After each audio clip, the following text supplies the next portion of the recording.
Buonasera a tutti. Volevo appunto darvi il benvenuto in questa piccola chiacchierata che faremo di apertura e di presentazione di questi tre corsi. Alla fine sono tre modi di camminare per una sola direzione, per giungere a un unico punto. Queste cose sono solitamente fatte a secondo del proprio cuore. Quando si fa questo è perché il cuore sta funzionando. Quindi sono felice di avervi qui, sono felice di avervi ritrovati. E perché certamente nulla è mai casuale e quindi non pensiate che noi per caso ci stiamo vedendo adesso e che non ci siamo mai visti.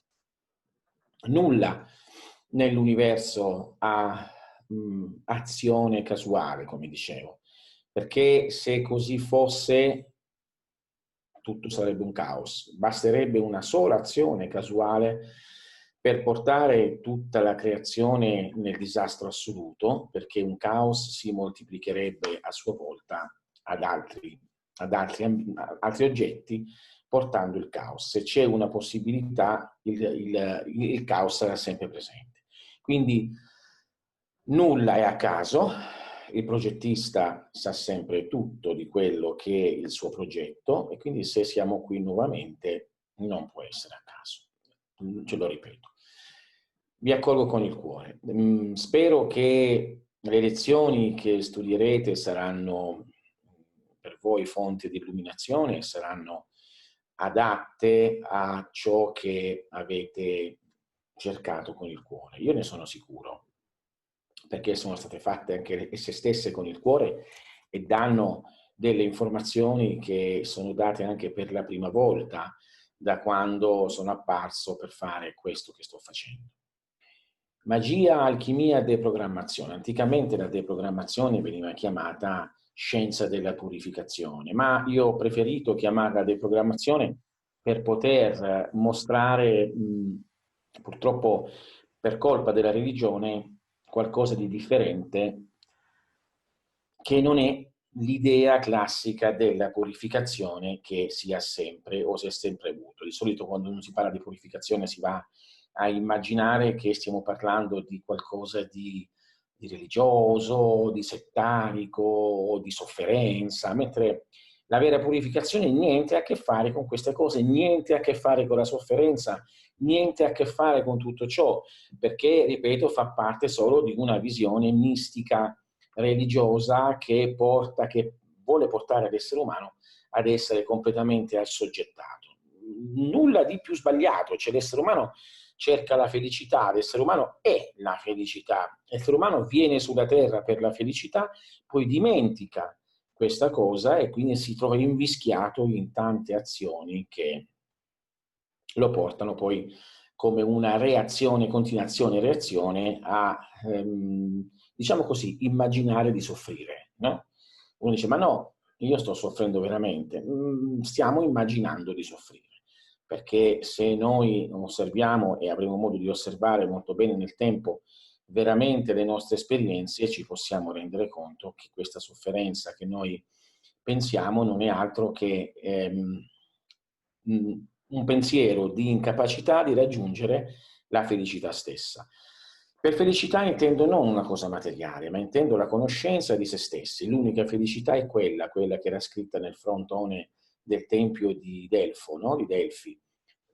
Ignoti Seuton, conosci te stesso. Quindi proprio conoscendo se stessi e la scienza ammonia è questo che fa. La scienza ammonia solitamente dà fastidio per il semplice fatto che va a disvelare e a togliere tutto ciò che è pane quotidiano per i poteri e quindi per i poteri a cui noi siamo soggettati. La magia, per esempio, dà la capacità di andare a conoscere dei modi di azione della propria volontà, modi di azione appunto volontari che mettono in gioco completamente l'idea della persona, ne rinforzano moltissimo la sua capacità logica, perché nella magia non è vero che, come si crede, che si debba credere. Cioè, se noi crediamo nella magia non stiamo facendo un buon lavoro. Dobbiamo soltanto conoscere e capire quello che viene detto, come viene detto, fare le cose assegnate e da lì si va a vedere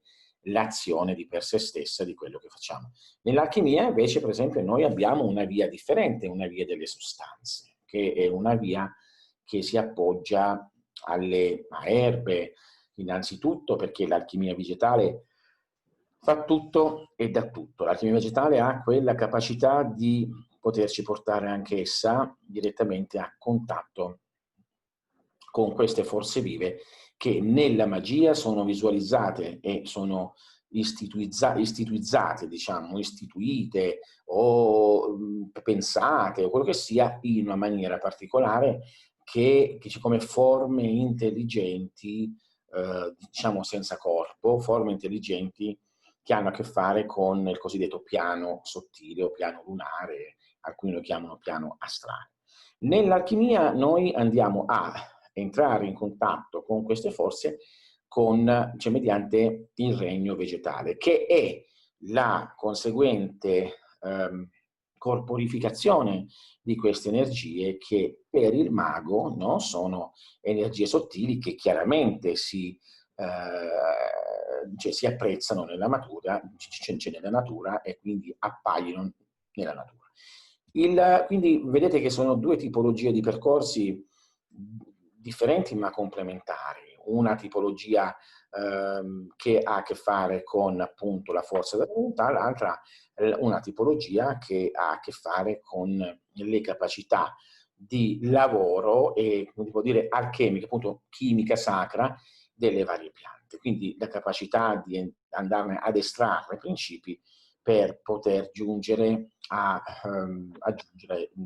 conoscenze, a una tranquillità interiore e alla scoperta di se stessi, oltre ad avere possibilità di guarigione. Nella magia, per esempio, esiste la guarigione, diciamo, toccata da un'altra strada, che appunto è quella volontaria, come dicevo, è quella che si basa sul corpo interiore anch'essa e quindi porta direttamente da un'altra strada alla stessa situazione. Quindi dipende da ciò che sentiamo. Solitamente chi studia magia ha un cuore, diciamo, un sentire più emozionale di una persona che è votata o si sente votata all'alchimia, che è un sentire più, diciamo, più cerebrale, più razionale. Non è né buono uno, né male l'altro, né male uno, né buono l'altro. Sono vie particolari modi di sviluppo che vengono scelti a secondo la tendenza e le azioni fatte precedentemente. Sì, proprio quello. La deprogrammazione va nell'altro senso. La deprogrammazione invece usa un po' dell'uno, un po' dell'altra per potersi supportare, ma va, come dicevo, a toccare abbastanza potentemente anche le capacità della mente, le capacità del cuore, le capacità dell'anima, del corpo, della sessualità, che attualmente sono incapsulate, sono inglobate, sono dominate completamente da ciò che io chiamo i controllori e che quindi stanno cominciando tra l'altro a parlare anche altri di questo termine controllori dopo un paio d'anni, quindi cioè, sappiate che se trovate qualcuno che parla di controllori e non ha la mia specifica autorizzazione, non parla, non potete ascoltarlo, fare quello, ma non parla a nome mio e non sta parlando certamente di quello di cui io parlo e della scienza tecnica che io conosco e che piano piano sto dando e quindi ancora non ho dato, non ho scritto neanche un libro. È l'unica cosa che non ho mai scritto sulla deprogrammazione e sui controllori ho scritto un libro, ma sulla deprogrammazione no, quindi se parlano di queste cose, occhio, perché purtroppo so che prendono molte mie pillole e trasmissioni e fanno dei corsi. Quindi la deprogrammazione ha invece un approccio più scientifico, diciamo, scientifico, oddio, non mi voglio dire cosa penso io della scienza di oggi, per me la scienza di oggi nemmeno esiste, perché è solamente un qualcosa che viene ricercato con i cinque sensi svaniti, la scienza di oggi non c'è più, non diventa, cioè non ha un senso se andiamo a fondo a livello di visione ammonia, e avremo modo di andare a fondo, magari di parlarne, di dialogare con domande e cose varie. Quindi scienza purificativa che va direttamente a togliere le ragnatele dalla testa, mentre il mago va a togliere queste ragnatele con una forza volontaria, appoggiandosi a entità, forze che sono nell'universo, mentre l'alchimista va a togliere queste ragnatele appoggiandosi allo studio delle erbe, delle piante e delle varie loro possibilità, le estrazioni delle loro essenze, le estrazioni dei loro principi. Il deprogrammante o il purificante o colui che studia la deprogrammazione va a toccare direttamente, mediante la conoscenza che gli viene data, proprio i circuiti cerebrali, i circuiti fisici e proprio le cellule. Anche le altre toccano le cellule, ma da 3 punti differenti. Quindi abbiamo 3 punti differenti che, come dicevo, arrivano allo stesso punto.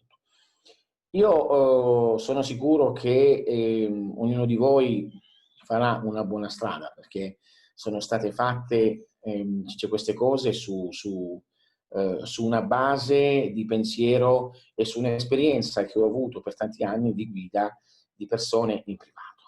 Perché prima di fare questo ho guidato diverse persone quando c'era ancora l'ordine ed altri, ce le ho guidate privatamente e sono rimaste queste persone.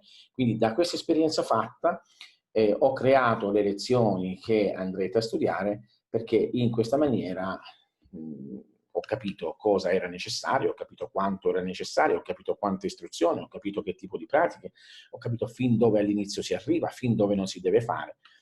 E poi in più avete il supporto mio personale, quindi nella testa noi andiamo come prima lezione a toccare la radice esterna, sì, proprio radice esterna, perché dalla radice esterna poi nasce l'azione. Poi andremo a vedere, parliamo dell'emozione come radice interna. Quindi sì, dobbiamo toccare la radice esterna del pensiero che l'emozione ha creato. Quindi andiamo a toccarle. Cominciamo a toccare le emozioni andando poi a prendere i sentimenti nella parte del torace e del cuore. Perché? Perché prima dobbiamo stabilire una certa chiarezza mentale per poter agire sulle emozioni. Solitamente molti psicologi, psicanalisti o altri autori che fanno questi incontri direttamente vi portano a toccare le emozioni. La deprogrammazione non si agisce così, perché prima si dà alla persona la capacità di chiarezza mentale e poi si va a toccare anche la parte del cuore che è il sentimento, che appunto è un'emozione raffinata, no?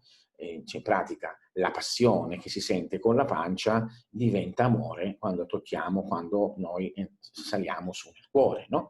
Oppure, che ne so, la pena che si sente con la pancia diventa compassione e quindi si raffina quando arriva nel cuore. Quindi noi prima, dopo che abbiamo agito su queste due, arriviamo alla pancia, dove è la sede delle emozioni, nel secondo cervello che abbiamo nell'intestino. Arriviamo a toccare lo stomaco, arriviamo a toccare tutto ciò che è la parte digestiva dell'essere umano, tutto ciò che è il motore dell'essere umano, perché quella parte è il motore dell'essere umano e il fuoco nasce da lì, no? Se non mangiamo, quindi se non mangiamo non abbiamo fuoco metabolico, e anche se noi non abbiamo le emozioni stesse che ci sospingono, non abbiamo neanche diciamo, la spinta per vivere durante la giornata. Ma queste emozioni devono essere dominate in senso buono, cioè vissute senza pena, vissute senza trauma, no? E quindi noi andremo a toccare le emozioni, a svegliarle piano piano, a vederle piano piano, per poterle mettere in regola,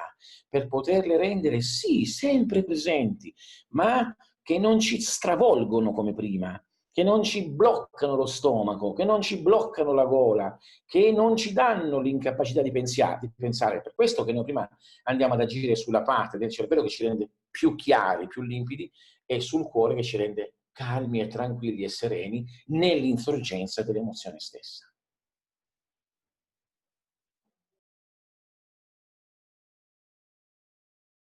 La deprogrammazione è una via di purificazione che porta al silenzio, del corpo, delle emozioni, delle sensazioni, della mente, al silenzio delle cellule e le fa rinnovare, le porta a diventare pure, ce le porta, quindi ecco che ciò che viene fatto con l'alchimia, con il distillato, ciò che viene fatto come purificazione della magia con la volontà e la rituaria viene fatto nella deprogrammazione con esercizi ed advice, cioè oggetti che vanno a veicolare sempre una certa energia. Notate che nell'alchimia a veicolare certe energie sono le piante, sono i fiori, sono le foglie, cose varie. Nella magia a veicolare ciò sono sigilli, simboli, azioni, azioni articolate, rituali, e nella deprogrammazione a veicolare certe forze sono gli advice. Advice è un termine inglese che indica qualcosa che ci può aiutare, indica un oggetto,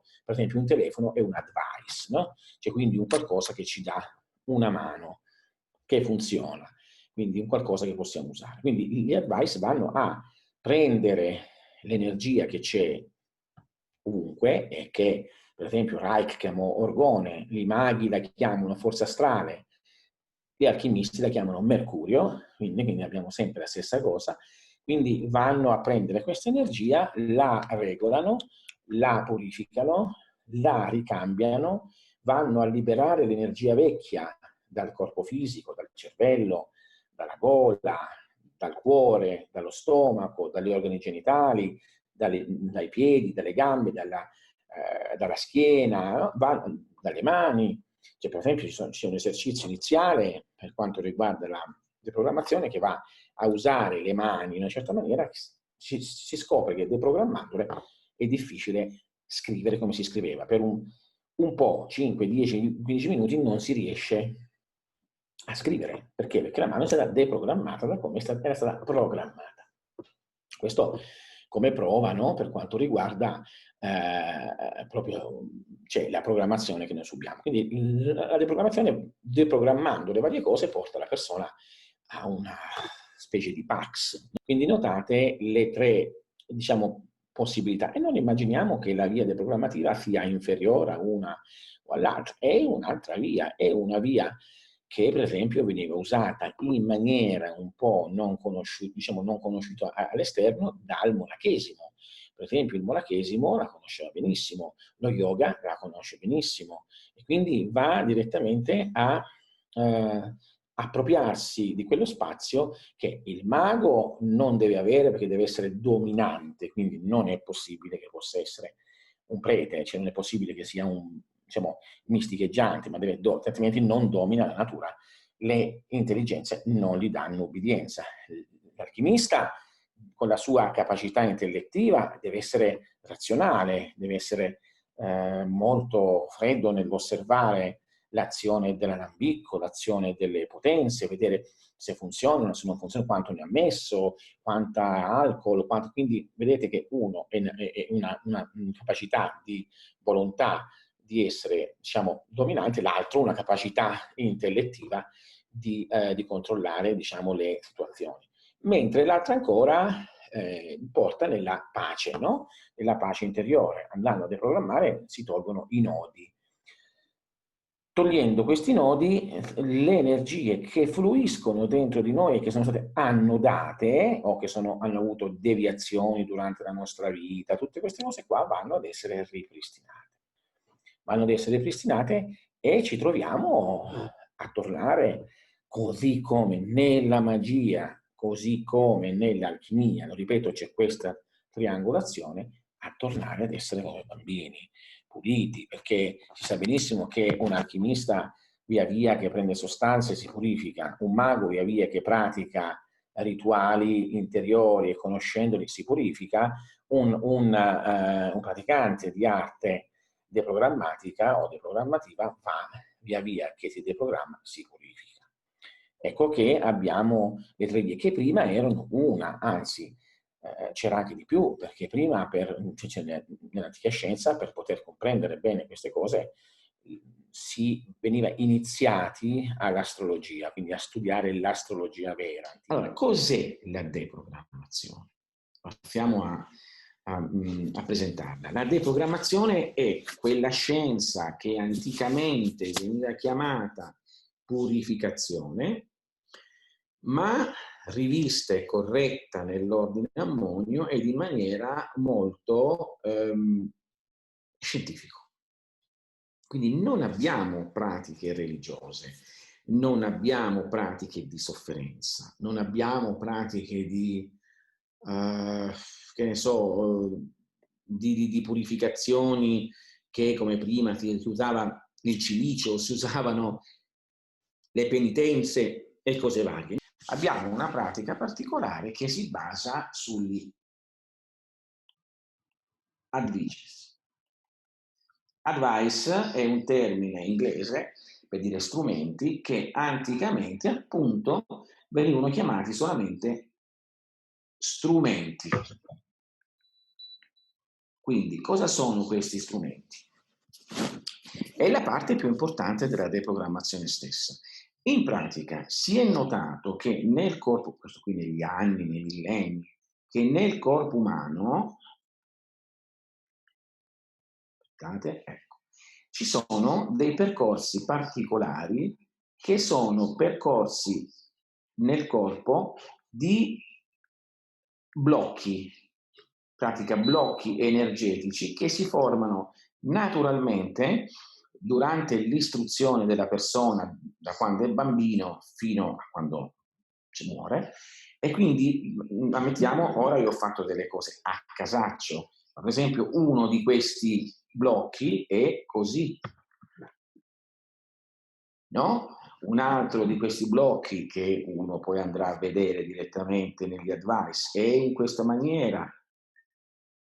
E quindi questi percorsi vanno direttamente a incidere sui blocchi. Abbiamo qui, eccolo qui, la persona. Ora dobbiamo capire che, per esempio, qui nel cuore, il cuore interno, eccolo qui, quindi abbiamo il cuore, noi andiamo a fare dei tocchi in alcuni punti che vanno a deprogrammare il cuore, perché dovete comprendere che il cuore, per esempio, è come se fosse in una specie di rete. Questa rete lo blocca e noi, andando a toccare dei punti particolari, lo andiamo come a scucire. Stessa cosa, per esempio, nella testa, no? E allora quindi ci sono delle specie di punti di blocco, per esempio, e noi andiamo a toccare in una certa maniera, con una certa tecnica, e che andiamo a mettere in movimento l'energia. Ora, il fatto della purificazione non è un non desiderare questo, non desiderare il sesso, non desiderare di bere, non desiderare, ma semplicemente si tratta di andare a far rifluire l'energia. In pratica la concezione è: se questo è il nostro corpo e ce l'abbiamo qua, che cosa succede? Succede che se l'energia fluisce bene, no? Aspettate che cambio questo colore che non mi piace, non so perché è uscito fuori questo verde. Se l'energia fluisce bene dalla testa ai piedi, torna indietro, riscende, va in tutte le parti, va bene. La persona è in equilibrio ed essendo in equilibrio non è tentato di fare niente. Ricordatevi che il desiderio, la passione spropositata o tutte queste cose che abbiamo, l'ira, la rabbia, i pensieri ossessivi, le tensioni, le depressioni, le paure, le eccessive eccitazioni, i ricordi, una mente troppo attiva, eccetera, eccetera, sono dati dal fatto di ristagni energetici. Che cosa sono questi ristagni energetici? Come dicevo prima, se qui c'è un grosso flusso di energia che è dato da una passione, per esempio d'amore, non corrisposta, quindi che non fluisce fuori, no? Fuori di noi, che cosa accade? Accade che rimane a ristagnare qui e circola nel cuore, quindi lo intrappola, lo fa star male, quindi ecco che circolando è come se si ingrossasse, quindi ci dà sofferenze di cuore, malattie di cuore, affanno, attacchi di panico, attacchi di tristezza, tachicardia, eccetera, eccetera. Stessa cosa per quanto riguarda i polmoni, stessa cosa poi per quell'organo che è molto sensibile, che è lo stomaco e l'intestino, no? Cioè che va direttamente a essere colpito proprio per essere, quindi non digeriamo e cose. Quindi è un ristagno energetico. È chiaro che quando parlo di queste cose, di questi organi fisici, io sto parlando anche di organi psichici. Cioè io do per scontato che voi sappiate che se esiste un cuore fisico, esiste un cuore psichico, no? Non è l'organo che crea la funzione, ma è la funzione che crea l'organo. Quindi se esistono gli occhi è perché esiste una funzione vista. Se esiste il naso, esiste una funzione odorato. Se esiste la bocca, esiste una funzione parlare e gusto. Se esistono le orecchie, una funzione udito. Se esiste il tatto delle mani o di tutto il corpo, è la funzione toccare. Quindi così come il cervello, se esiste un cervello, esiste la funzione mente, ok? Pensare. Quindi se noi sappiamo che questo e capiamo che appunto tutto ciò che è una specie di materia sottile che ha tutte queste capacità scendendo, permettetemelo per cortesia, sulla terra prende corpo e diventa un uomo o una donna, allora ecco che qui ci sono le funzioni, qui ci sono invece gli organi o le azioni. I controllori agiscono su questo.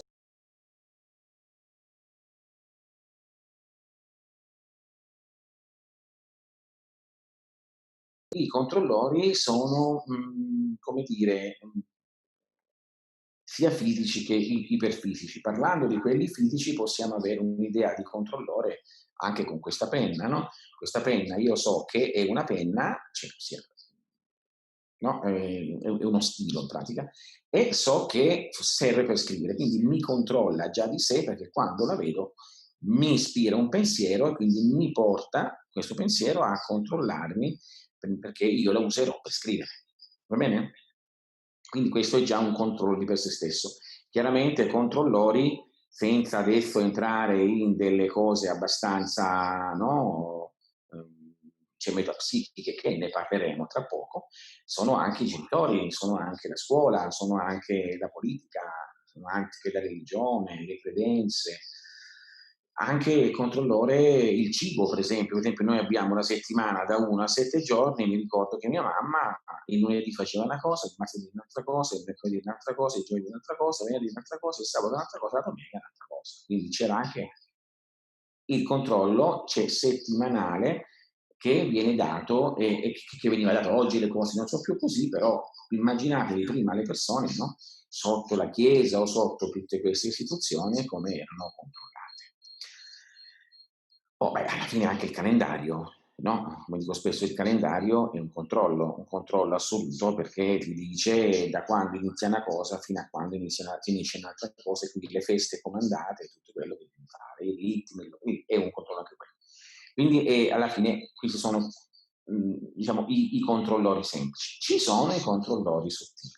Bene, i controllori sottili sono delle entità energetiche coscienti di se stesse che solitamente sono posizionate intorno o alla testa o intorno al cuore o intorno allo stomaco o intorno alla parte sessuale. Questi sono o intorno anche alla parola, quindi alla gola. Quindi questi sono energie, cioè intelligenze che si nutrono o dei tanti pensieri che circolano o delle tante parole o delle tante situazioni sentimentali o del cibo e del mangiare troppe situazioni emotive o della indiscriminata sessualità. Quindi questi controllori cosa sono? Sono queste entità sottili che stimolano c'è la persona a fare e rifare e rifare e rifare e rifare e rifare sempre le stesse cose. Possono essere pensieri, possono essere parole, parlare, possono essere situazioni sentimentali, che ne so, perché spingono a cambiare partner facilmente, spingono ad allacciare storie d'amore facilmente, spingono per esempio, che ne so, oggi su Facebook è molto più facile perché con Facebook e cose varie, con i social si entra in contatto con quella donna o con quell'uomo, eccetera, eccetera, e quindi si allaccia con quello, si allaccia con quello, si allaccia con quello, in modo che questa rete virtuale di collegamento entre uomo, donna, donna, donna, o viceversa, no? Chiaramente anche donna, uomo, uomo, che cosa fa? Va direttamente a fare una storia qui, una storia qui, una storia qui, una storia qui. Queste storie creano frizione. La frizione, da che mondo è mondo, sono due pezzi di qualcosa che vengono strofinati, diciamo così, e creano elettricità o creano fuoco, quindi creano cibo. Questi esseri si nutrono di questa cosa qui, che invece di rimanere a noi, chiaramente viene parassitata da entità che sono direttamente intorno a noi e sia alle persone sia su di noi, e quindi vanno a cibarsi.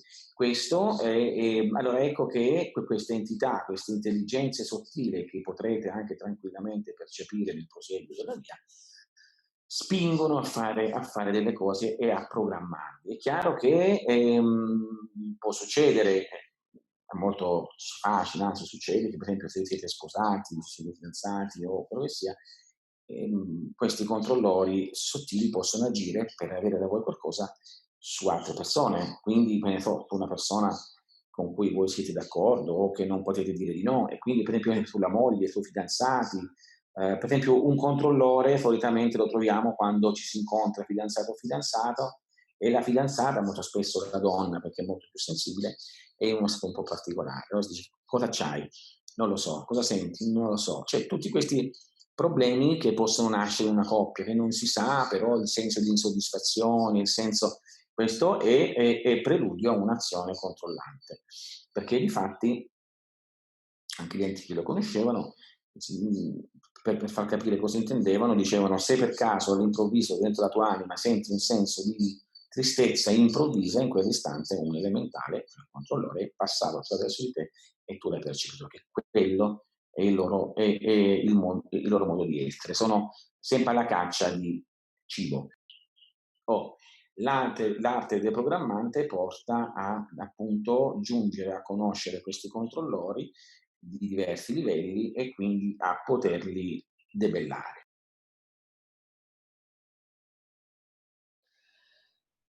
Io non ho trovato mai eh, godimento, piacere più di questo.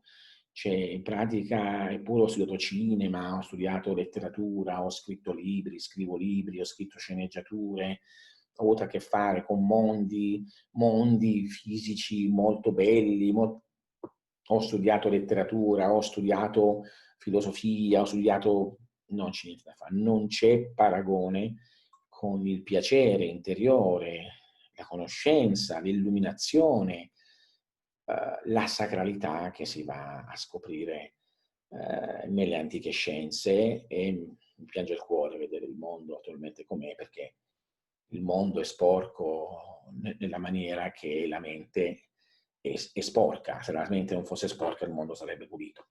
Purtroppo la mente è sporca, siamo in mano a banchieri, trafficanti, traffichini, elite e cose varie, e questa scienza è stata nascosta per poterci dominare, perché questa scienza, chi la conosce, o mago, o alchimista, o mistico, o deprogrammante, si libera, perché vede le cose come stanno, alla fine entra, immaginate un mago che entra in contatto con entità che sono fuori dal corpo fisico, fuori in universi diversi, che gliene può fregare di andare a votare Renzi o Salvini, cioè, o di quello che accade in Italia, o di là, non ne frega niente.